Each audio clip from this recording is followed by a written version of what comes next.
Hello everyone, ನಮಸ್ಕಾರ ಎಲ್ಲರಿಗೂ ಶರಣು ಶರಣಾರ್ಥಿಗಳು. Here I am telling one Basavanna ವಚನ and its meaning in English.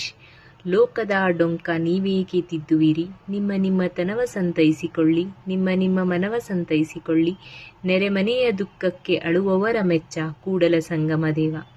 Why do you bother correcting of the faults of the world? First control your own body desires, first control your own mind and its thoughts. Those who cannot overcome the grief and sorrow of their own minds, how can they correct the world, O Kudala Sangama Deva?